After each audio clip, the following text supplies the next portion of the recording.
সন্তান জন্ম হওয়ার পরে তাহনিক করা। হয়তো জিজ্ঞেস করবেন তাহানিকটা একবার কি, অনেকেই তো নাও জানতে পারে। তাহানিকটা হলো, এটা বিশুদ্ধ হাদিস দ্বারা প্রমাণিত। রসুল সাল্লাল্লাহু আলাইহি ওয়াসাল্লামের যুগেও অনেক সাহাবা একরামের যখন কোনো সন্তান হতো, রসুল সাল্লাল্লাহু আলাইহি ওয়াসাল্লাম নিয়ে আসতো। নবী করিম সাল্লাল্লাহু আলাইহি ওয়াসাল্লাম ওই সদ্য ভূমিষ্ঠ হওয়া সন্তানে খেজুর মুখের ভিতরে চাবায়া সর্বপ্রথম নবী করিম সাল্লাল্লাহু আলাইহি সাল্লামের মুখের লালা ওই সন্তানের বাচ্চার মুখে একটু লাগাই দিতেন, এবং খেজুর চাবায়া ওই চাবাওয়ালা খেজুরটা ওই সন্তানের মুখে একটু ঘষে দিতেন, যাতে একটু হলো মিষ্টি ওই বাচ্চার মুখে যেতে পারে। এটাই হলো তাহানিক করা। বলুন সুবহানাল্লাহ। তাহানিক করা সুন্নত। এটা আমরা কয়জন করছি? আমার বাবা মা আমার তো করেই নেই। আমার বাবা কি জানতো এটা? আপনার বাবা মাও তো জানতো না এটা তাহানিক করা। এবং কি অনেক বাচ্চা না আকিকা পর্যন্ত করে না।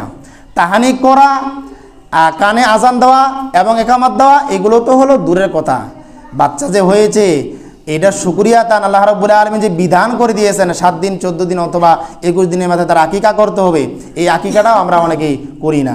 তো এই সন্তান, যেই সন্তানের ভূমিষ্ঠ হওয়ার পরে একজন পিতামাতার পক্ষ থেকে এই অধিকারটা আপনার সন্তান চায়, কিন্তু আপনি দিতে পারলেন না, ওই সন্তানটা ভবিষ্যতে আপনার সাথে কীরকম আচরণ করতে পারবে?